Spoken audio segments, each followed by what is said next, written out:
La majorité des inventeurs en ont souffert à un moment ou un autre. C'est un sentiment qui est très sournois et très néfaste au quotidien. Ce complexe a un nom. On l'appelle le syndrome de l'imposteur. Si douter de soi est normal et même sain, ce syndrome peut prendre des proportions si importantes qu'il en devient un véritable handicap, surtout quand on est un créateur. On se dit, qui suis-moi pour concevoir cette invention? Qui suis-je pour enseigner cette technique? Qui suis-moi pour faire cette vidéo et parler de mon idée innovante dans mon domaine? Surtout que toute ma famille ne croit pas vraiment à mes nouvelles idées.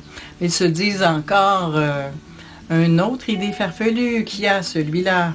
Je me souviens, ma famille me jugeait beaucoup. Alors je vais vous expliquer qu'est-ce que c'est les symptômes principaux de ce complexe et surtout restez jusqu'à la fin de cette vidéo car je vous donnerai des trucs infaillibles pour vous débarrasser définitivement de ce syndrome.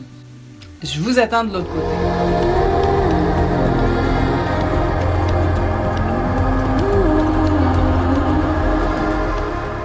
Bienvenue sur la chaîne Copyright sur demande. Eh bien, je suis Danielle Huard et avant d'entrer dans le vif du sujet, je vous invite à vous abonner à ma chaîne en cliquant sur le bouton en bas et juste pas oublier la petite cloche pour recevoir mes nouveaux vidéos.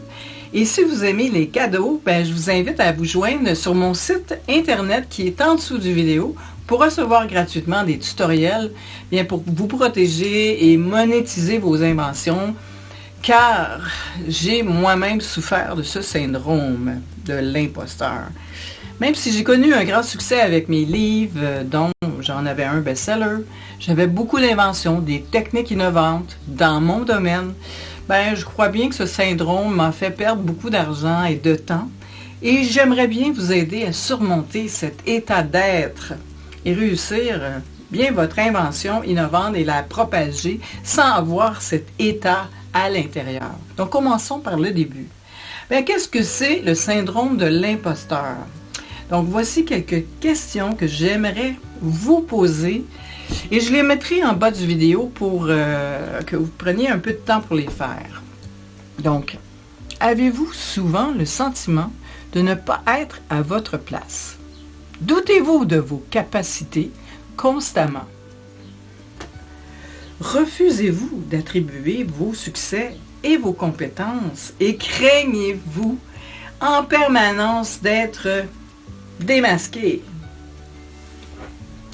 Si vous vous reconnaissez dans cette description, il est probable que vous souffrez d'un mal assez courant dans notre société, le fameux syndrome de l'imposteur.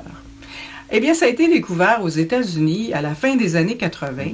Ce fameux syndrome de l'imposteur touche certaines personnes qui réussissent parfaitement leur vie, mais ne s'en attribuent pas le mérite.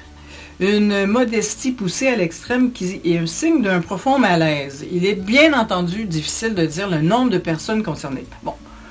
Selon différents travaux, on dit qu'il y a 70% de la population qui douterait un jour de ses propres compétences. Bien sûr, surtout les femmes.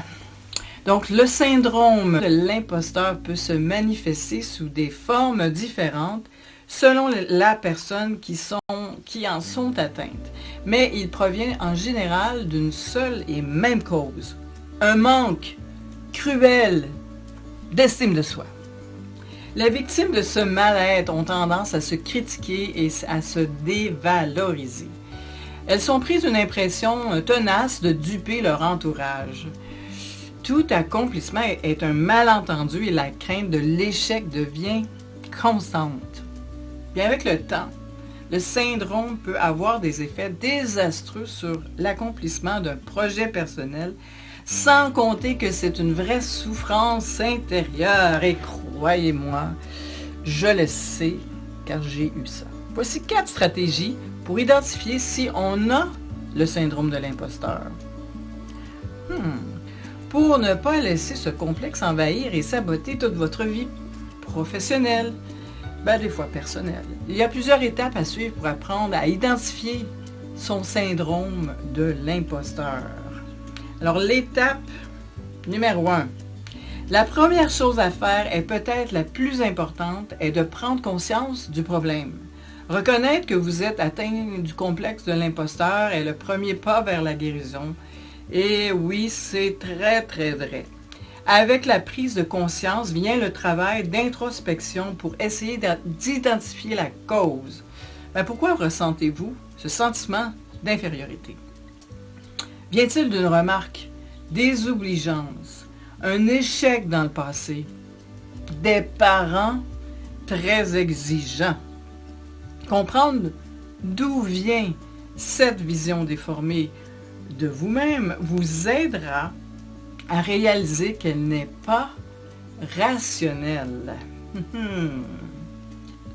Numéro 2, se remémorer ses accomplissements. Rappelez-vous pourquoi et comment vous êtes arrivé là aujourd'hui.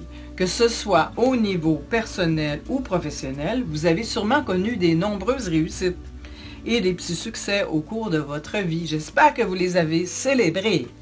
Apprenez à les reconnaître et surtout à les accepter.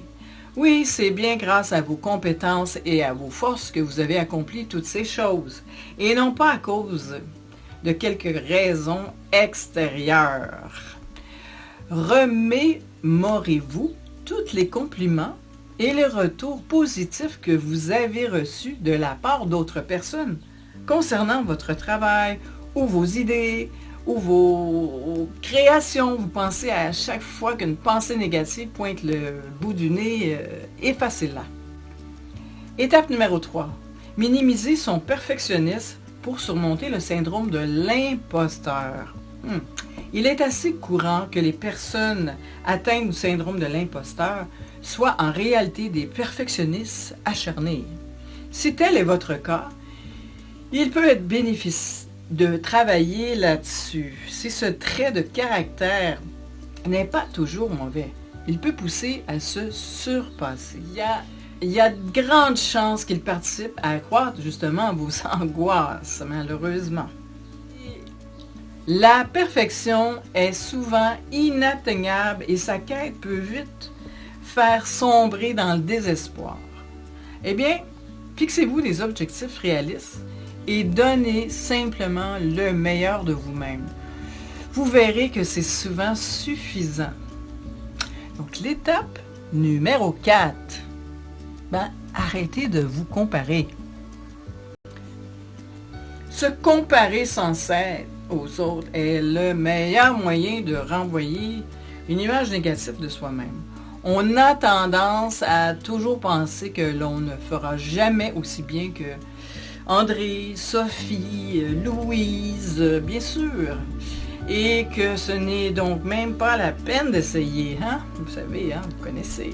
On pense que les personnes vont vous démasquer et voir que vous n'êtes pas la personne compétente qu'ils croient voir. Il est toutefois bon de se rappeler que tout est question de perception. La personne que vous enviez, par exemple Louise, a sûrement elle-même ses propres petits bobos et ses angoisses. Chacun est différent de son parcours et chacun a sa personnalité et des objectifs personnels. N'oubliez pas ça.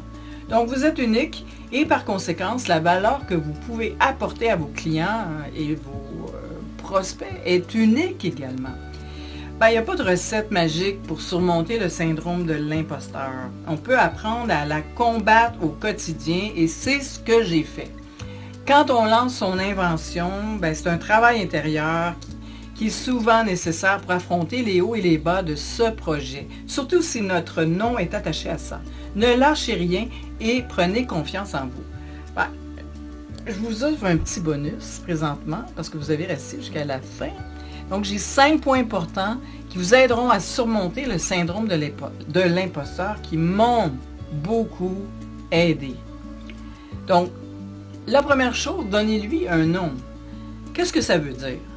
Remontez à la source de cette petite voix à l'origine. A-t-elle un ton professeur qui n'a pas cru en vous? Un collègue? Un patron? La première étape est de la faire taire. C'est d'identifier à qui elle appartient. Elle ne fait pas partie de vous. Elle représente les commentaires négatifs ou les mauvaises expériences que vous avez vécues. Deuxièmement, quand elle se fait entendre, cette petite voix est-elle un prédateur qui traque vos insécurités? Il est donc essentiel d'identifier les moments où vous êtes le plus vulnérable. Par exemple, quand vous êtes très fatigué. Quand passe-t-elle à l'attaque? Est-ce juste avant de faire une présentation importante ou faire une vidéo? Quand on vous confie un nouveau mandat aussi? Lorsque vous devez présenter à des inconnus votre idée ou votre invention? Démasquer la culpabilité. Elle peut aussi s'infiltrer dans votre tête en prenant la forme de sentiments plus familiers. La culpabilité, vous sentez-vous coupable de suivre vos ambitions? Avez-vous l'impression d'être jugé parce que vous devez jongler avec la conciliation, travail, famille, bébé, pour réussir et vous démarquer du syndrome de l'imposteur? Il faut éradier votre sentiment de culpabilité. Quatrièmement, défendez-vous. Maintenant que vous avez réussi à identifier votre critique intérieure, et vous savez ce qui vous dit, à quel moment il se passe l'attaque, vous pouvez vous défendre maintenant. Vous ne laissez pas intimider. Faites l'exercice suivant. Sortez un papier. Écrivez sur ce papier ce que vous dit cette petite voix. Puis lisez les mots à haute voix. Diriez-vous cela à un collègue ou une amie? Sûrement pas. Alors pourquoi laissez-vous cette petite voix le faire? Envoyez-la balader lorsqu'elle se fait entendre. Vous pouvez même lui donner un petit surnom. Je l'appelais blablabla. Cinquièmement, la critique alliée. Cette petite voix peut néanmoins vous être utile.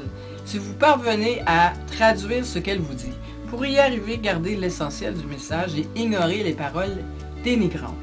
Si elle vous murmure « Tu n'y arriveras jamais !»« Ce projet est beaucoup trop exigeant !» Décodez plutôt. Il s'agit d'une charge de travail importante. Es-tu bien préparé? Une fois que vous avez compris ce qu'elle exprime vraiment à l'intérieur de vous, vous pouvez décider s'il s'agit d'une mise en garde pertinente et vous prenez aussi de meilleures décisions. C'est extraordinaire quand vous êtes conscient de ça.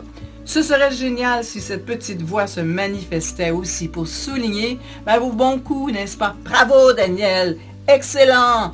Merveilleux! La prochaine fois, elle se fera entendre dire quelque chose de négatif. Arrêtez-la et notez-le. Puis, écrivez l'opposé de ce commentaire. Lisez à haute voix cette pensée qui deviendra positive. Faites le choix conscient d'écouter celle-ci plutôt que votre petite voix critique. Vous pouvez même afficher cette phrase sur le babillard, l'inscrire dans votre agenda. Moi, je le mettais dans ma salle de bain. Je l'avais à tous les fois que j'allais à la salle de bain. Je le voyais. C'est des messages de motivation à relire lorsque votre critique intérieure se fera trop entendre. En domptant votre syndrome de l'imposteur, vous transformerez cette petite voix critique en un allié de confiance qui vous guidera à prendre de meilleures décisions. N'oubliez pas que vous êtes en contrôle et ne laissez jamais être un frein à vos ambitions. Alors, je vous attends dans ma prochaine vidéo pour d'autres conseils.